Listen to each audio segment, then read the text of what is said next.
بسم الله الرحمن الرحیم. دین او شاد سره زما کور کې ورانه راغلی و، لکه د زمانه کورم خرڅ کو، کالې مرانه 2 تولې واغېستو، 2 لکه روپۍ مرانه واغېستلي. په بله زما لکه ویډیو باندې دغه وکړو پروګرام نه، هغه بیا د ماته زاریګانې منتونه کول چې لکه زه به داسې نه کوم او زه قام قبیل کې وشرمېدم او زه به داسې نه کوم، د نن نه پس ته زما ښځه یو دا مې بچي دي او بس هېڅ دغه به پکې نه راځي. تا له به زه د کور خرچه هم در کوم او بیل به خرچه به هم در کوم، د کور به هم در کوم او کرۍ خرچه به هم در کوم او بس 3 شپې به زما د هغې ښځې صحیح 3 شپې به زما ستا سره وي. هغه نن د 4مه ورځ ده چې دا رالی ما سره روغه وکړه، د روغې د پاسه په دې کې سردار و، یو پکې دغه بل عدنان و، دوی زما سره ګوتې ولګولې، روغه یې راسه وکړه، شتا مې راسه وکړو چې د دې د پاسه به هېڅ هم نه کېږي او که وشو نو بس موږ یې ذمهواري موږ به نوشاد د ګریوان نه رانیسو راولو بیا دله. بیا د ما ته وي چې ته ما سره لکه دغه وکړه، ورشه کوم ځای کې چې تا دغه کړی دی نو ما سره هغه ځای له ورشه ما سره روغه وکړه. نو ما درته وي چې نه ته به سبا له بیا داسې چل کوې چې نه زه سبا له داسې چل نه کوم او ته ما سره روغه وکړه. د هغې د پاسه دا کور ته رالی دی، د ما ته ویل چې دا سامان زه وړم او ما کور کړی دی او دا سامان وړم زه هغې کې ږدم. د سامان ویوړو، سامان یې زمانه خرڅ کو، بیا زمانه دا موبایل واخیسته، بیا موبایل بیه کړی ما په 14.5 روپۍ اخیستی دی، د بیا بیه کړی چې یاره زه دا موبایل په 9000 روپۍ خرڅوم، په موبایل ورسره زه ونختمه چې نه سامان دې مرانه په دوکه ویشته خرڅ دې قرانه او اوس رانه موبایل هم خرڅې. نو بیا د ما ته وي چې ته موبایل نه خرڅوې نو فرج خرڅ کا. نو ما ورته وي چې ظالمه تا خو زه غرق او تباه کړم،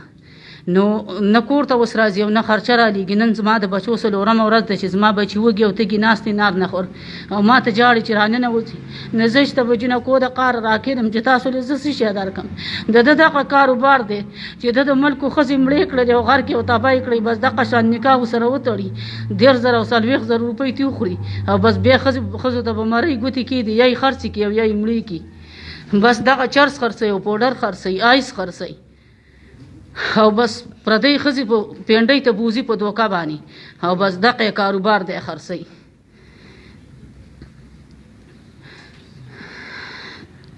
دغه زه تباه او برباده کړم، زه به د دې وړو بچو څه کوم، دغه زه د هر څه نه خلاصه کړم. نه مې پرېږدي چې ورته یم پرې مې د مال خپل خاوند حق راکړه چې زه خپل کور ته بچي بوزم، که وږي ناستې او که تږي ناستې چې د چا آواز را باندې نه وایي، نه پیسې در کوم، نه درته کور میلاوم، نه خرچه در کوم. بس د دا غرض دی چې بس دا دغه شان بس رنځېږي او نه مري او نه رغېږي. بس یا خو به داسې وکړي چې ما ته به در څه پرېږدي او بس تنګی مې بس د تنګول لا اخیستي دي. دا د عمرزو دی، د علي جان کلي دی، اوسېږي په پینډۍ کې، د ده نوشاد نوم دی، دا اوسېږي په پینډۍ کې. تغبۍ کې دلته منګه دی ګل بهار کالونی کې کړم چې وړې ګل بهار کالونی کې او دای تصویر دی زما د سره نه میاشتې وشوي.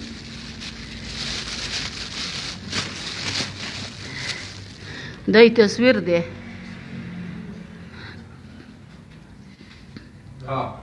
تاسو دې کې اوس د حکومت نه سم مطالبه کوئ، د ډي سي د اے سي نه د تبعی سرکل چې کوم اس پی دی د هغوی تاسو سم مطالبه کوئ؟ موږ چې دا کوو چې دا سړی دې ګرفتار شي، دا دې ونیولی شي او د ده نه دې زما د بچو زما ظلم د ظلم زیاتي تپوس وشي. زما خو یو خدای شته او نور مې څوک هم نشته، زه خو د قام قبیل نه ویستم، ما دې وي نه به د وروڼو منې، نه به د خویندو منې، نه به د اوښو منې، هر وخت به یې راته په سر تمانچې کېښودلې او دمکیانې به یې راکولې. اوس یې په بلس په پروګرام کې دومره دروغ وویل چې دا ما د دې په صلاح خرڅ کړی، نو چې زما په صلاح یې خرڅ کړی، د زما د کور پیسې څه کړې؟ د ده نه دې دونه تپوس وشي چې د زما د کور پیسې څه کړې؟ د 150 لکه روپو کور کله وایي په 11 مې خرڅ کړی، کله وایي په 14 مې خرڅ کړی، کله وایي په 20 لکه مې خرڅ کړی، ګډې وډې وایي. ستاسو مطالبه څه ده؟ ته اوس څه غواړې؟ زه دا غواړم چې دا دې ونیولی شي او بس د ده نه د دې ظلمونو د دې هر څه تپوس وشي. د ډېرې ښځې تباه کړې، ډېرې ښځې مړې کړې، ډېرې ښځې تباه کړې، د نه دې دا تپوس وشي چې یاره دا به د کمې پورې پرې پردو تورسرو پرې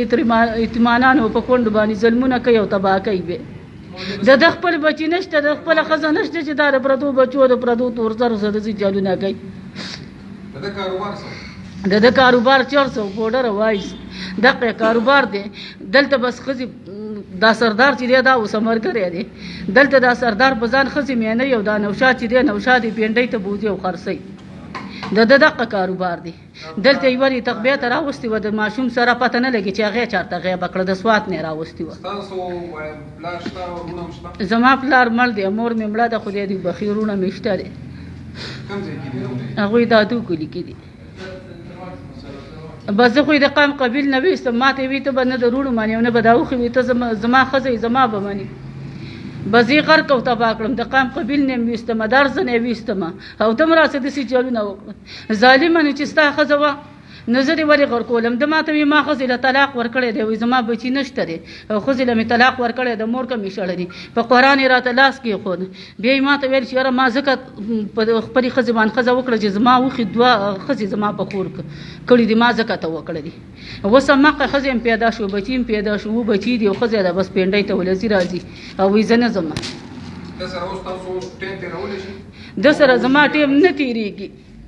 زګه چې زما په دې بچو ناري نه غوري تیریږي د سره زما ټیم نه تیریږي په ما په سبیل لاغړې نن درې موراسته سلورم او دته زویم پیسې راولېګو دا ماته دغه و چې ځال نه میړه وک زستا بچی نشم ساتره ځال نه میړه وک زستا بچی نشم ساتره ما په څه وختي خزر اله دا بچی میراثي وي ما وي پیسې غوړې سړې زو ته بچو زسو وک نه خزر په سره له ماته و چې دا به تاسو جرمانه راځي نه ما په سي برسه جرمانه راځي مې ما په خاون په سي برازي وستا خاون خو په کور کې نشته پتا پسی برازي رو رسو خو د دوی د لاس په شرمونه و شرمین دا خو باندې دې لپاره نو کړی چې دا دې را پاسې ماري تبو برباد کی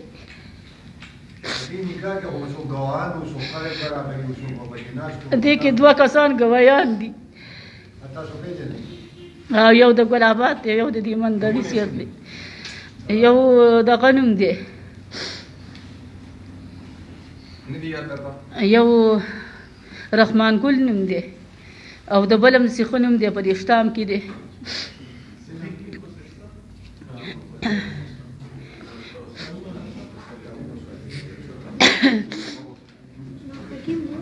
نور حکیم یو رحمان ګل نوم دی دا یو نور حکیم نوم دی